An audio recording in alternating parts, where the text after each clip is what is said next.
इस कार्यक्रम के पुण्यार्चक हैं श्री कंवर लाल जी, महावीर प्रसाद जी पाटनी, आर के ग्रुप, मदनगंज, किशनगढ़, राजस्थान।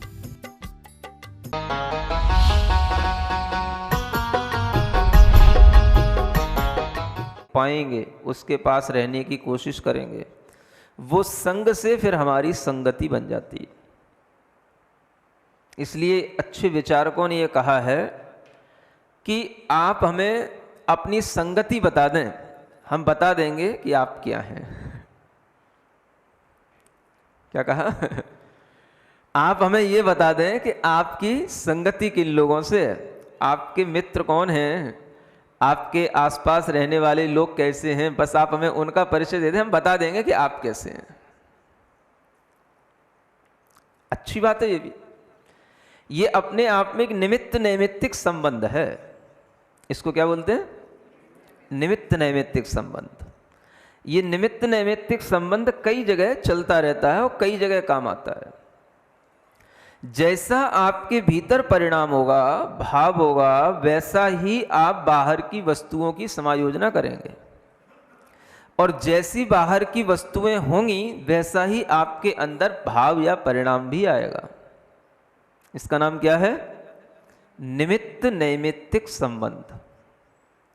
निमित्त का मतलब होता है कारण, और नैमित्तिक का मतलब होता है उस कारण से जो कार्य घटित हो रहा है वह नैमित्तिक कार्य कहलाता है। समझे? अंतरंग में कोई भाव पैदा हुआ, अगर वो भाव पहले पैदा हुआ है, वो भाव हमारे लिए उत्पन्न होने के बाद में उस भाव के अनुसार हमने बाहर किसी चीज की संगति अपनाई है, तो अंतरंग का वो भाव हमारे लिए कहलाया कारण, और जो बाहर की संगति हुई वो उसका हुआ नैमित्तिक कार्य। सुन रहे हो? ये आपस में बदलते भी रह सकते हैं। हमारा परिणाम, हमारा भाव पहले हो गया निमित्त, और उस निमित्त के कारण से हमने बाहर की जो संगति अपनाई वो हो गई नैमित्तिक कार्य, है ना? आपके अंदर पहले परिणाम आया, क्या आया? शराब पीनी है। सुनना, अब जब आपके अंदर ये परिणाम आएगा तब आप ऐसे लोगों की संगति ढूंढोगे। ऐसा कौन सा जैन है जो पीता हो? पहले तो जैन को ही पकड़ो, क्योंकि अपनी बिरादरी का रहेगा तो एक से दो रहेंगे, उसकी भी सुरक्षा रहेगी, अपनी भी सुरक्षा रहेगी। समझ आ रहा? तो पहले भाव आया, और भाव आने के बाद में हमने उस तरह की संगति शुरू की। जब वो नहीं मिलेगा कोई जैन, तो फिर अजैन को पकड़ा जाएगा, उससे पूछा जाएगा, भाई कैसे लाते हो, कहाँ जाते हो, कितने की आती है, कैसे करते हो, ये सब उससे पूछताछ बाद में की जाएगी।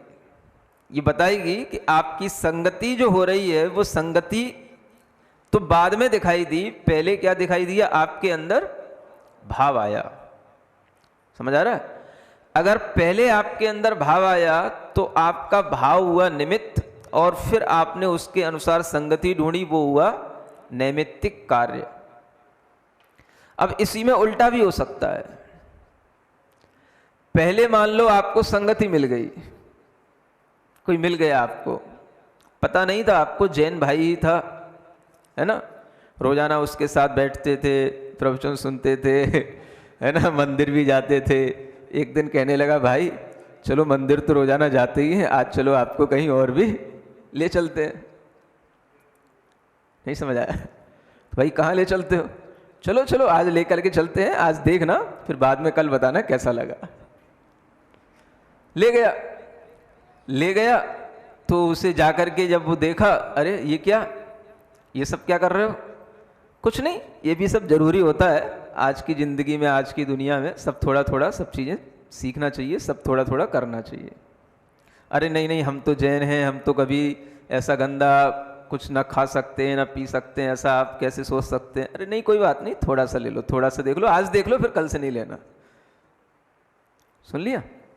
और उसने उसको पिला दी, थोड़ी सी पिला दी, और वो पीने के बाद में चला गया। कोई बात नहीं, थोड़ा उसको कुछ लगा, कुछ नहीं लगा, अगले दिन उसको फिर अपने आप थोड़ा सा उसका भाव बनने लगा, यार क्या फर्क पड़ता है। समझ में आ रहा है? अब देखो ये क्या हुआ, पहले संगति बनी और फिर उसके भाव बने। तो संगति हो गई निमित्त और भाव बने उसके नैमित्तिक कारण, कार्य। समझ आ रहा है? तो ये काम दोनों तरह से होता है, ये ध्यान में रखना। हमारे भावों से भी बाहर कार्य दिखाई देता है और कभी कभी बाहर की संगति से भी हमारे भीतर परिणाम उत्पन्न हो जाते हैं। इस निमित्त नैमित्तिक कार्य के माध्यम से ही सदाचरण होता है और इसी निमित्त नैमित्तिक कार्य के माध्यम से दुराचरण भी होता है। समझ आ रहा है? ये तो आपको उदाहरण दिया दुराचरण का अब सदाचरण भी होगा तो इसी नैमित्त नैमित्तिक भाव से होगा। कैसे होगा? आपके अंदर अगर अच्छा भाव आएगा, आपके अंदर अपने आप भी सुन सुन करके कभी भाव बन जाए कि हमें भी कभी कोई आचरण के पथ पर आगे बढ़ना है, हमें कुछ आचरण का पालन करना चाहिए, हमें भी कुछ अच्छा व्रत आदि लेना चाहिए। सुन रहे हो? तो ऐसा भाव आने के बाद में आप ढूंढने निकले, कौन गुरु के पास चलें, कौन उपदेशक के पास चलें, कौन मिले जिससे हम अपने मन की बात बता दें और उनसे हमें कुछ आचरण सीखने को मिले, है ना? या हमें कोई उस आचरण को करने वाला कोई व्यक्ति मिल जाए, कोई व्रती श्रावक मिल गया तो हम उस के साथ में जुड़ गए। क्यों जुड़ गए? क्योंकि हमारे अंदर भी एक ऐसा ही भाव था कि हम भी व्रत लेंगे और आप लिए हुए हो पहले से, तो हम भी आपके पास बैठ करके जानना चाहते हैं आप कैसा करते हो, क्या करते हो। ठीक है ना? निमित्त पहले अपने अंदर अपना ही भाव पैदा हुआ, नैमित्तिक कार्य हमने बाहर बाद में इकट्ठा किया। समझ आ रहा? ये भी होता है और कभी कभी इसके विपरीत भी होता है। आपको संगति मिल गई, पहले व्रतियों की संगति मिल गई, अच्छे आपको कोई व्रत आदि की ओर बढ़ाने वाले प्रेरक आपको उपदेश मिल गए, तो उनके माध्यम से आपके अंदर भाव बन गया कि देखो हमें अपना आचरण अच्छा बनाने के लिए इतनी बातें सिखाई जाती हैं, ऐसे लोग हमें मिलते हैं और फिर भी हम अपने आप को ना सुधार पाएं, तो ये हमारे लिए बड़ी ही एक दुर्भाग्य की बात होगी। तो बहुत से लोग केवल इस संगति से ही सुधर जाते हैं। संगति मिली अच्छी, अपने आप अच्छे भाव बने तो उसके अंदर भाव आ गए कि हमें ये व्रत लेना है, हमें इस तरीके का आचरण करना है। इस तरह का जो व्रत का लेने का भाव आया, किससे आया? ये बाहर के निमित्त से भीतर नैमित्तिक भाव पैदा हुआ। समझ में आ रहा? इसलिए कहा जाता है जैसी संगति करोगे वैसे बनोगे। संगति अच्छी है तो आपके अंदर अच्छे भाव आएंगे और संगति बुरी है तो आपके अंदर बुरे भाव आएंगे। अपने भाव जो अच्छे या बुरे होते हैं वो भी हमारे नियंत्रित हो जाते हैं अगर हमारी संगति पहले से ही अच्छी हो तो। समझ आ रहा है? कभी आपके अंदर मान लो बुरे भाव भी आ गए तो वो बुरे भाव अगर आपकी संगति बुरी है तो वो उसके लिए और बुरा करने वाले हो जाएंगे, आपके लिए भी बुरा करने वाले हो जाएंगे। और अगर आपके लिए संगति अच्छी है और बुरे भी भाव कभी आ गए तो अच्छी संगति में होने के कारण से वो अच्छा व्यक्ति आपके भावों को सुधार लेगा, या उसके पास पहुंचने के बाद में आपके पास वो भाव आना रुक जाएंगे, बंद हो जाएंगे। ऐसा भी होता है। इसी कारण से इस निमित्त नैमित्तिक संबंध से ही चरणान योग की पद्धति चलती है। चरणान योग माने आप आचरण करो।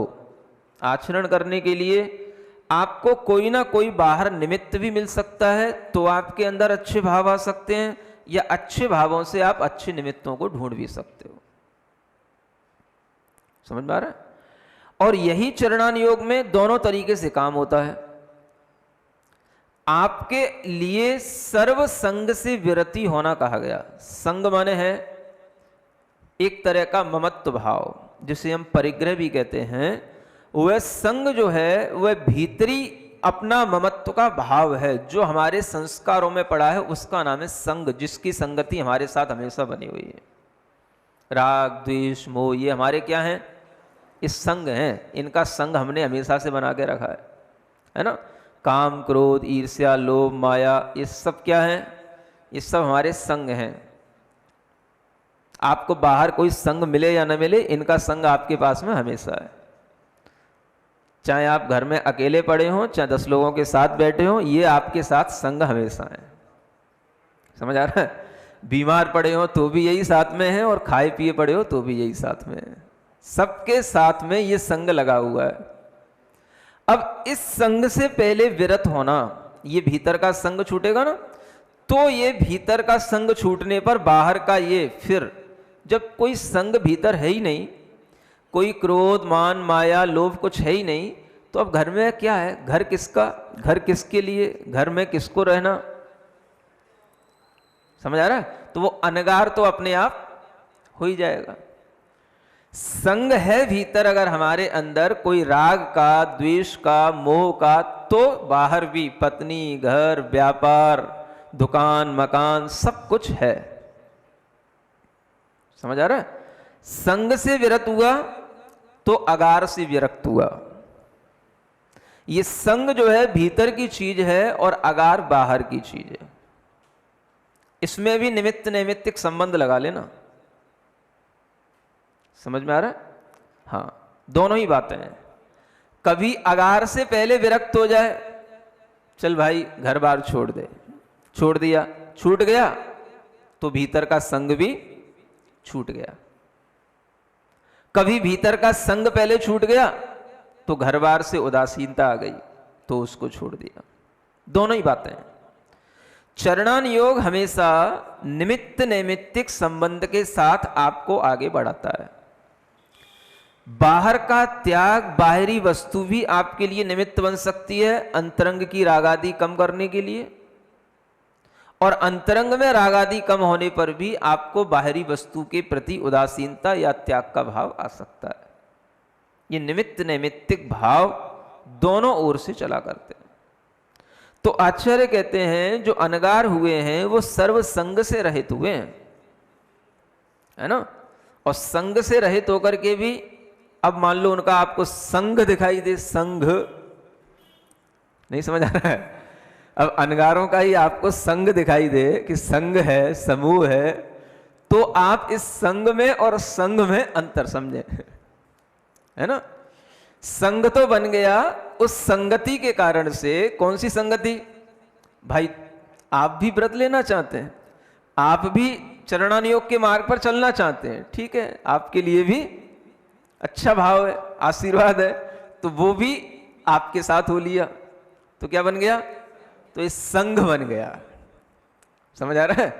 तो संघ जो होता है वो ऐसे ही आचरण का पालन करने वाले जो एक समान आचरण के धारी होते हैं, या उसी आचरण के पथ पर चलने वाले कुछ आगे पीछे भी होते हैं, तो उनका जो समूह बन जाता है वो कहलाता है संघ। समझ आ रहा है? लेकिन उस संघ में भी कोई संग नहीं होता है। क्या समझ आ रहा है? हाँ, संघ में भी कोई संग नहीं होता है। संघ भी रहता है तो भी हर कोई उस संघ में रह करके, संघ में रह करके ये तो समझता है कि हम सबके संग हैं, लेकिन ये भी जानता है कि कोई किसी के संग नहीं है। इसका नाम है संग। हाँ, साधु संग, है ना। हाँ, तो साधु संग इसी के तरीके का होता है। हाँ, देख लो आप कैसा होता है। अभी आचार्य महाराज के पास में चतुर्मास से पहले कितने महाराज थे? समझ आ रहा है ना? 30-40 महाराज थे। समझ आ रहा है? धीरे धीरे करके उनने 8 कहीं अलग कर दिए, 5 अलग कर दिए, ऐसे करके उनने 10, 15, 20 कम कर दिए। समझ आ रहा है? सबको लग रहा था हम सब संग हैं, सब संग हैं, सब साथ में हैं, सब साथ में है। समझ आ रहा है? गुरुजी के साथ में सब है, और क्षण भर में सब संग के भी उपसंग बन गए। समझ आ रहा है? फिर देखो अभी और फिर क्या हुआ, अभी कुछ समय पहले फिर उसमें भी कुछ और जो बचे थे 10-15, उनमें भी कुछ 5-6 कहीं, 2-5 अलग कहीं, है ना, अब 2-4 ही साथ में। हाँ, तो ये कहलाता है कि सबके संग में रहकर के भी, संग होते हुए भी वो किसी के संग नहीं होते हैं और कोई किसी के संग नहीं होता है। ये क्या बात हुई महाराज? यही तो देखने की चीज है, समझने की चीज है। आपको दिख सकता है कि यह कोई भीतर इनके संग है कि नहीं है, आपको तत्क्षण तो भाव आ सकता है कि इनके पास भी कोई भीतर संग होगा, कोई मम भाव होगा, तभी तो ये अपने पास में रखे हुए हैं। समझ आ रहा है? लेकिन कुछ नहीं होते हुए भी अच्छाइयों को ध्यान में रखते हुए, और गुरु भी शिष्य को तब तक जब तक कि वो परिपक्व ना बन जाए उसको अपने साथ में रखता है। और जैसे घड़ा जब पक जाता है तो कुम्हार उसको अपने पास काहे को रखता है, वो तो मार्केट में छोड़ देता है। नहीं समझ में आ रहा है? कुम्हार के पास घड़ा कब तक रहता है? जब तक कि वो बना रहा है ना, ढाल रहा है, पका रहा है, और जब पक गया, अच्छा बढ़िया हो गया, लाल सुरख समझ आ रहा है ना, अग्नि में तपके, तो बस उसको ले जा करके हाँ बीच मार्केट में खड़ा हो जाता है। तो इसी तरह का भाव जो है आपको देखने को मिलेगा। अनगार होते हुए भी कई अनगारी उनके साथ में हो सकते हैं, लेकिन वह संग नहीं है, संग है। समझ आ रहा है ना? हाँ, संग में तो भीतर से मम भाव का परिग्रह हो जाता है, और संग में गुणों की वृद्धि होती है। संग में क्या होता है? गुणों की वृद्धि होती है। एक दूसरे के गुण देखते हैं, एक दूसरे के अनुसार अपने अंदर गुणवत्ता लाने की कोशिश की जाती है, एक दूसरे के ज्ञान चारित्र के माध्यम से अपने अंदर भी ज्ञान चारित्र श्रद्धा की वृद्धि की जाती है। संघ का ये फायदा होता है। जो व्यक्ति संघ में रह पाते हैं उनके अंदर इस तरह से गुणों की वृद्धि के संस्कार भी बनते हैं, और दूसरों को देख करके वो गुणों को प्राप्त भी होते हैं। इस तरह के जो संघ होते हैं वह संघ अनगारों के संघ होते हैं, और उनमें सब संग में रहते हुए भी कोई किसी के संग नहीं होता। ये आप अच्छे ढंग से जानना। इसलिए लिखा है यहां पर, सर्व संग वीरता नाम अनगाराणाम। जो चारित्र है वो कैसा है? वो सकल है ना। उनका अपना आचरण, उनका अपना चारित्र कहीं भी किसी की संगति से व्यवधान को प्राप्त नहीं होता। आप देखो, अगर आप किसी के साथ रहोगे तो आपके लिए व्यवधान उत्पन्न होंगे आपके आचरण में, लेकिन जिनके साथ रहते हुए आचरण में कोई व्यवधान ना आए तो वो संग होता है। समझ आ रहा है? जबकि आचरण की और वृद्धि हो और ज्यादा एक अनुकूलता बने। और कई बार कुछ आचरण ऐसे भी होते हैं जो संग में प्रारंभ में बड़ी आसानी से हो जाते हैं, जबकि कोई किसी का अभ्यास नहीं होता है तो वह अकेले करने में बड़ा कठिन भी होता है, लेकिन संग में हो जाता है। सुन रहे हो? हाँ, जो कठिन आचरण होते हैं, साधुओं का सबसे कठिन आचरण होता है कीश लॉन्च करना। क्या होता है? हाँ, और यह कठिन आचरण भी जब कोई समूह होता है, संघ होता है, तो उसमें यह प्रारंभ में आसानी से भी हो जाता है, क्योंकि उसमें कई लोग सहयोगी भी शुरुआत में बन जाते हैं। सहयोगी बनते हुए भी करेंगे तो आप ही सहयोग, क्या आपके करने में कुछ सहयोग मिलेगा। समझ में आ रहा है? करना तो आपको ही है, सहयोग क्या मिलेगा? अब इतना ही मिलेगा कि आपको थोड़ा सा संभाला जाएगा, बताया जाएगा, है ना। जब आप किसी दूसरे को भी करते हुए देख लेते हैं तो भी आपके अंदर एक भाव बन जाता है, वो भाव भी आपका एक सहयोगी भाव ही होता है। जब आप देख रहे हो कि रोजाना कोई ना कोई इस तरह का कार्य कर ही रहा है और कर लेता है, आसानी से कर लेता है, तो ये आसानी से कर सकते हैं तो हमें कठिनता क्यों हो रही है? समझ आ रहा है? ये बड़े अच्छे से केस लॉन्च कर लेते हैं तो हमको डर क्यों लग रहा है, हमको क्लेश क्यों हो रहा है? यह विचार भी दूसरों को देखने से आया ना। जब कोई उसमें आपको निष्णात दिखा तभी तो आपके अंदर ये विचार आया, और ये विचार आएगा तो ये विचार ही आपको भीतर से साहस देगा। समझ आ रहा है? करना तो अपने से ही होता है। जब आचार्य महाराज के संग में पहली बार केशलोच किए तो केशलोच ब्रह्मचारी अवस्था में किए। अब ब्रह्मचारी अवस्था में और केशलोच क्यों? क्योंकि आगे अगर मुनि महाराज बनना है तो पहले से ही प्रैक्टिस करना है, और केशलोच संग में ब्रह्मचारी अवस्था से ही कराना एक मंजूर जैसा होता है। आचार्य महाराज भी आज्ञा दे देते हैं जिनको वो अपने संग में रखते हैं, और वह संग में जिनको आगे बढ़ाने की इच्छा रखते हैं तो उनको आशीर्वाद भी दे देते हैं, हाँ करो, सीखो। समझ आ रहा है? अब अपने आप सबको, जो भी संघ में पहुंचते हैं, सबको पता रहता है कि यहां पर केशलोच कोई किसी के करता नहीं है, हाँ अपने हाथ से करना होता है। तो मानसिकता एक तो पहले ये बन गई, करना किससे? अपने हाथ से। समझ आ रहा है? फिर दूसरा क्या करेगा? आपको संभालेगा, आपके बाल आप ही को पकड़ा देगा। समझ आ रहा है ना? हाँ, पकड़ आप लो, हम बताए दे रहे हैं, अगर आपको नहीं दिख रहे हो, पकड़ में नहीं आ रहे हो, लेकिन खींचना तो आपको ये। हाँ, ये बात अलग है कि अगर खींचने में कहीं आपका स्लिप मार गए तो कई बार हाथ कट जाते हैं। समझ आ रहा है? उंगलियां कट जाती हैं बिल्कुल। बाल जो है ना, जब झटके से खींचा जाता है तो उसके अंदर बाल में भी इतना वो होता है कि अगर उसको हम पकड़ के झटके से खींचते हैं तो उसकी ही रगड़ से, है ना, ये उंगलियां कट जाती हैं, और कटती हैं। पहली बार में तो अक्सर कटती हैं, सबकी कटती हैं। समझ आ रहा है? तो अब क्या करेंगे? हाँ तो भाई उंगली में टैप लगा देंगे, पट्टी बांध देंगे, लेकिन करना फिर भी आपको ये। समझ आ रहा है? ऐसा होता है। अब पहली बार जब कोई केशलोच करने बैठता है तो उसके लिए सहयोगी तो लोग मिल जाते हैं, लेकिन करना तो उसी को होता है। समझ आ रहा है? पहली बार तारंगा जी में, तारंगा नाम सुना गुजरात में? हाँ, जब आचार्य महाराज तारंगा में थे तब पहली बार जब संघ में ब्रह्मचारी अवस्था में रह रहे थे तो उस समय पर पहली बार आशीर्वाद लिया कि आज केशलोच करना है।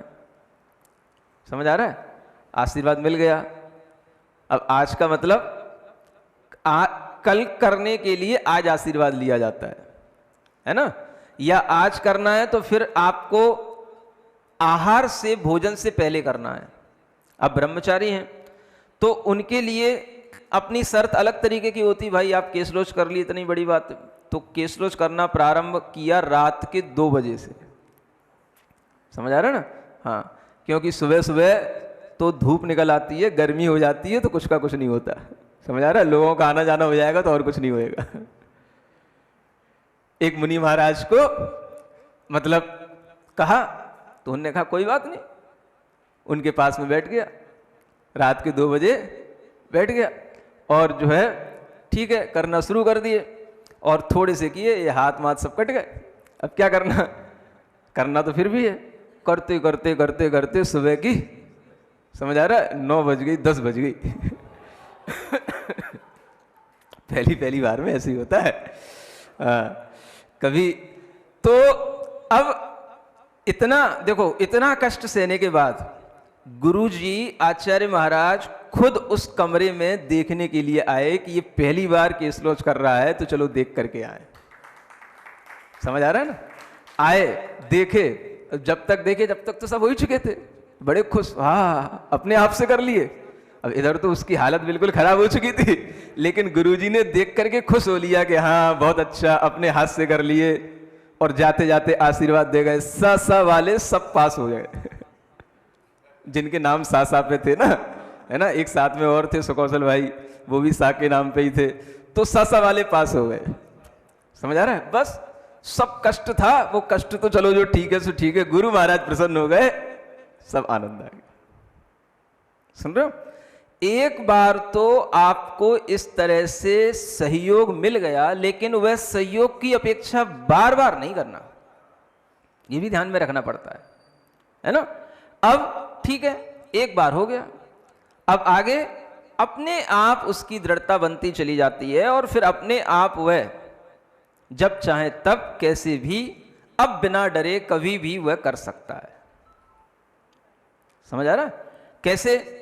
समूह में रहने से यह धीरे धीरे दृढ़ता आ जाती है। अकेले रहने से आदमी कभी कभी विचलित भी हो जाता है।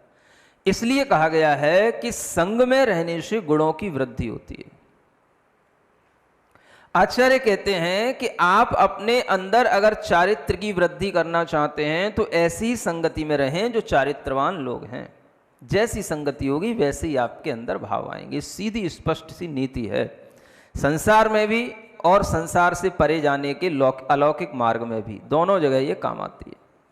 इसलिए यहां पर भी दोनों प्रकार की बात कही जा रही है कि अगर आप थोड़ा सा भी आचरण कोई अपनाना चाह रहे हैं, कोई थोड़ा सा भी अपने अंदर संयम का भाव लाना चाह रहे हैं, तो उनकी ओर देखें जो थोड़े संयमी हो चुके हैं, हो रहे हैं।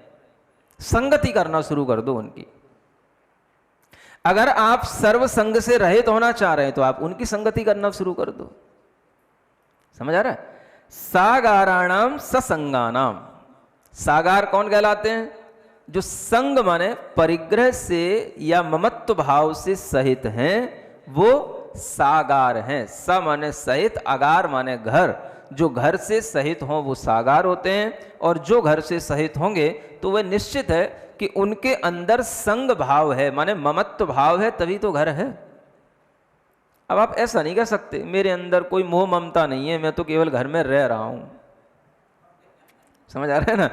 इस तरीके से कहकर के तो आप अपने आप को तो भुलावे में डाल सकते हो, लेकिन जो वास्तव में समझने वाले हैं चरणानुयोग को, वो नहीं भुलावे में आएंगे। ये कैसे कहा जाएगा कि नहीं वो तो मैं वैसे ही घर में रह रहा हूं, मैं तो घर में भी रह करके मेरा घर भर कुछ नहीं है, मेरा कोई ममत्व नहीं है, वो तो मैं केवल बस इसलिए रह रहा हूं कि घर में ही मेरा रहना हो पाता है और घर में ही मुझे लोग रख पाते हैं। मैं बाहर कहीं रहूंगा तो कहाँ रहूंगा, इसलिए कहीं रहने की जगह भी नहीं है, इसलिए घर में रह रहा हूं। आप अगर घर में रह रहे हो, घर आपका है, घर आपके बिना नहीं रहता है और आप घर के बिना नहीं रहते हो, तो इसका मतलब है कि आपका संग माने घर से ममत्व भाव है। समझ आ रहा? अच्छा बताओ, आप घर के बिना नहीं रहते हो कि घर आपके बिना नहीं रहता है? बताओ तो। आप घर को छोड़कर के आ गए, घर आपका कहीं दूर बना भी हुआ है और वह घर आपको याद आ रहा है कि घर को आप याद आ रहे हो। हा? घर आपको याद आ रहा है, तो संग किसका किसके साथ हुआ? अगर घर ये कहता कि ये घर में रह रहे हैं, इन्हें रहने दो, मेरी इनसे कोई संगति नहीं, तो उसकी बात तो चलो हम फिर भी सही मान लेते। तुम कहो कि मुझे घर से कोई मतलब नहीं है, फिर भी मैं घर में रह रहा हूं, फिर क्यों घर में रह रहे हो भाई? अब घर में नहीं रहूं तो कहां रहूं? पूछो तो हमसे, हम बताएं कहां रहो। वो भी नहीं पूछना और घर में ही रहना और कहना कि हम तो घर में रह रहे हैं, हमें कुछ घर से मतलब नहीं, हमारा कोई घर से ममत्व नहीं है। ये बात नहीं चलेगी, दोहरी बात है नहीं। समझ आ रहा है? आचार्य क्या कह रहे हैं? सागाराणाम ससंगानाम। अगर आप सागार हैं तो संग से सहित हैं, ममत्व से सहित हैं, आप परिग्रह से सहित हैं, उसके बिना आपका घर में रहना नहीं हो रहा है। मान लो पहले। समझ आ रहा है? तभी आपके मन में विचार आएगा कि हम कभी घर से भी विरक्त होकर के कैसे रह सकते हैं। गृहस्थ भी रह सकते हैं, गृहस्थों को भी अपना अंत सुधारना चाहिए, और अंत सुधारने के लिए गृहस्थों को भी अपने घर का अंत तक त्याग करना चाहिए। ये भाव भी कम से कम थोड़ा सा अनुभूति में लाना चाहिए, अनागार होकर के कैसे रहा जाता है। भले ही आप महाव्रती ना बन पाए, सकल चारित्र को ना धारण कर पाए, लेकिन घर जैसे ही आपका छूटेगा सब छूट जाएगा। क्योंकि घर है तो पति है, पत्नी है, बेटा है, बेटी है, सब है। और आपने अगर ये कह दिया मुझे घर में नहीं रहना, मैं तो अब कहीं किसी एकांत स्थान पर, आश्रम या कोई भी जगह हमें जहां मिलेंगी या कोई संग मिलेगा हम वहां रहेंगे, तो आपका अपने आप घर के साथ साथ घर से जुड़े हुए जितने लोग हैं उन सब से आपका ममत्व छूट जाएगा। और वो भी धीरे धीरे समझने लग जाएंगे कि इन्हें हमसे कोई ज्यादा अब प्रयोजन रहा नहीं है, क्योंकि इनकी राह दूसरी हो गई। जब तक आप घर में रहोगे तब तक उनके मन में ये लगेगा ये हमारे ही जैसे हैं। भले ही आप वहां पर व्रती बन के भी रहोगे तो भी वह आपको पहले की तरह ही देखेंगे। अब ये व्रती हो गए तो इतना और करना पड़ता है इनके साथ में, ये नहीं खाना वो नहीं खाना, ऐसा पानी वैसा पानी, इसकी मर्यादा उसकी मर्यादा, ये और परेशान करने लगे। समझ आ रहा है ना? तो हाँ, सच्चाई तो बता रहा हूं, है ना? तो ये और होने लगा। जब आप वहां से दूर हटोगे तब उन्हें आपकी कीमत समझ में आएगी कि ये केवल घर में रह करके हमें परेशानी नहीं कर रहे थे, ये केवल घर में ही रह करके ऐसा नहीं कर रहे थे, इन्हें वास्तव में वैसा करने का भाव था, इसलिए इन्हें घर में भी रह करके वैसा करने में जब दिक्कत समझ में आ रही थी तो उन्होंने अपना रास्ता अलग बना लिया। समझ आ रहा है? जब आपका रास्ता अलग बनेगा, जब आप थोड़ा घर से हटोगे, तभी आपके अंदर वो भाव आएगा कि देखो कैसा एकाकी होने का भाव होता है, क्या हमारे अंदर परिग्रह से रहित होने का भाव होता है। ये भाव आपके अंदर घर छोड़ने पर ही आए। समझ में आ रहा है? ऐसा विचार करना तो चाहिए। विचार ही नहीं करोगे, जब बातें ही नहीं करोगे तो आगे बताया क्या जाएगा, है ना? विचार आपको दिया जा रहा है, अब आपको कभी विचार आ जाए तो फिर आकर के बात करना, तब आपको आगे का भी विचार दिया जाएगा। समझ में आ रहा है? आपके लिए सब तरीके की सुविधाएं हैं, सब तरीके के विचार हैं, लेकिन आप अपने हित की इच्छा तो करो पहले। सर्व संग वीरता नाम, अगर ये नहीं हो सकता तो कम से कम आप थोड़े से संग से तो विरत आओ, थोड़े से तो रहित हो। क्योंकि हम जहां रहते हैं वहां जितना हमारा ममत्व हो जाता है, अगर हम किसी ऐसी जगह पर रहें जो सामूहिक जगह है, जो किराए की है, वहां पर इतना ममत्व नहीं आएगा आपको। समझ आ रहा है? हाँ, अपना घर आपने आलीशान बना लिया और आप उसमें आलीशान घर में बिल्कुल शान के साथ में रह रहे हो और कह रहे हो कि हमारा तो कुछ ही नहीं है। हैं? तो आचार्य कहते हैं इस तरीके से करोगे तो फिर अड़ु व्रत भी नहीं ले पाओगे, है ना? अब देखो कैसे होते हैं गृहस्थ के। सबसे पहले अब यहां पर विकल चारित्र के भेद बताए जा रहे हैं। जो विकल चरण था, है ना, सागारों का, संग से सहित जो सागार हैं, ममत्व या राग से सहित जो गृहस्थ लोग हैं, वो क्या कर सकते हैं, उनका चारित्र कैसे बन सकता है, इसकी अब चर्चा प्रारंभ होती है। ग्रहिणाम त्रेधा तिष्ठत् अणुगुण शिक्षा व्रतात्मकं चरणम पंचत्रिचतुर्भेदम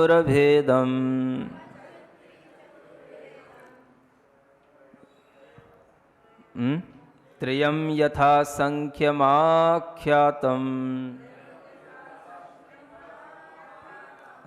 पढ़ो एक बार।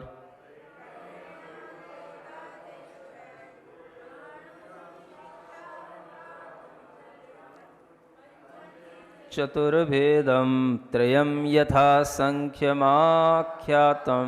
देखो, ग्रहिणाम किसके लिए? ये ग्रही लोगों के लिए। ग्रही माने जिनके नाम पर जिनका घर है। समझ आ रहा है? रजिस्टर्ड है, उनका वो घर कहलाता है।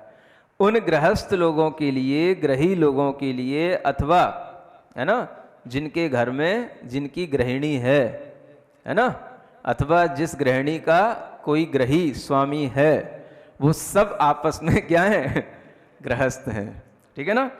तो इनके लिए त्रेधा माने तीन प्रकार से, तिष्ठति माने हैं अणु गुण शिक्षा व्रतात्मकम चरणम। इनका आचरण इस तरह से तीन रूप से बनाया गया है। एक अणुव्रत के रूप में, एक गुणव्रत के रूप में, एक शिक्षा व्रतों के रूप में, है ना? और इनके भी जो भेद हैं, पंच त्रि चतुर्भेदम। अणुव्रत के 5 भेद हैं, गुणव्रत के 3 भेद हैं और शिक्षा व्रत के 4 भेद हैं। यथा संख्यम त्रयम माने तीनों के, यथा संख्य, है ना, जैसी इनकी संख्या क्रम क्रम से बताई गई है वैसा ही जानना, वैसा ही कहा गया है ना। आख्यातम माने कहा गया। तो इस तरह से गृहस्थों के लिए 3 चीजें सीखनी हैं। एक अणुव्रत, एक गुण व्रत और एक शिक्षा व्रत। अणुव्रत 5 प्रकार के, गुण व्रत 3 प्रकार के और शिक्षा व्रत 4 प्रकार के। इन सब का आगे क्रम से अच्छे ढंग से एक एक का अलग अलग समझाते हुए वर्णन आना है। समझ आ रहा है? यही श्रावक के 12 व्रत कहलाते हैं। 5, 3, 8, 4, 12 हो गए ना? ये श्रावक के 12 व्रत कहलाते हैं। श्रावक के लिए ही हैं ये, गृहस्थों के लिए ही हैं ये। अब गृहस्थ होकर के भी अगर गृहस्थ इनका पालन ना करे तो कौन पालन करेगा? तीर्थंकर वही तो बता करके गए हैं, गृहस्थों के लिए ही बता करके गए हैं कि आपने घर बसा लिया, कोई बात नहीं, आप बिल्कुल भी दुखी ना हो, घर में रह करके इन 12 व्रतों का पालन करें। गृहिणाम, समझ आ रहा है? अब उसमें आप किसी भी तरह के बहाने बनाएं तो वो बहाने इन समस्याओं को सॉल्व करने के लिए बनाएं, न कि समस्याओं को बढ़ाने के लिए। 5 प्रकार के अड़ुव्रत हैं। इन्हें अड़ुव्रत इसलिए कहा गया है क्योंकि अड़ु माने आंशिक रूप से इनका पालन होना होता है, छोटे रूप में, है ना? महा माने होता है बड़े रूप में, अड़ु माने होता है थोड़े रूप में। माने आपको कष्ट ज्यादा नहीं दिया जाएगा, आपको थोड़ा ही कष्ट सहना है बस। अब थोड़ा तो सहो, नहीं सहोगे फिर बड़ा बड़ा सहना पड़ेगा। फिर कोरोना आ जाएगा, तब फिर बाहर का खाना सब छूट तो गया ना, हाँ, होटल छूट गया ना, सब छूट गया, हाँ, तो बस फिर ऐसे सहना पड़ेगा। तो जो परवश होकर के सहेगा उसको कुछ नहीं मिलेगा, और जो स्ववश होकर के सहेगा उसके कर्म की निर्जरा होगी। कोरोना आ गया, परवश होकर के कर रहे हो, लॉकडाउन हो गया, परवश होकर के घर में पड़े हो, रह रहे हो। समझ आ रहा है? ये सब क्या हो रहा है? परवश हो रहा है। बाहर का हम कुछ खाना पीना नहीं कर सकते, घूम फिर नहीं सकते, परवश होकर के कर रहे हो। परवश होकर के तो कोई निर्जरा नहीं होती, स्ववश होकर के करो। नहीं, मैं ऐसा करूंगा। जो स्ववश होकर के करेगा तो उसे कभी परवशता आएगी नहीं। जो स्वाधीन है वो कभी पराधीन नहीं होता। स्ववश होकर के यदि आप व्रतों का आचरण करेंगे तो आपके कर्मों की निर्जरा होगी और आप कभी पराधीन भी नहीं होंगे, हमेशा आपको स्वाधीनता महसूस होगी। तो आचार्य कहते हैं अड़ु व्रत का मतलब है थोड़ा सा पालन करो। आपको आचार्यों को भी मालूम है कि आप कितनी आपके पास में शक्ति है, आप क्या कर सकते हो।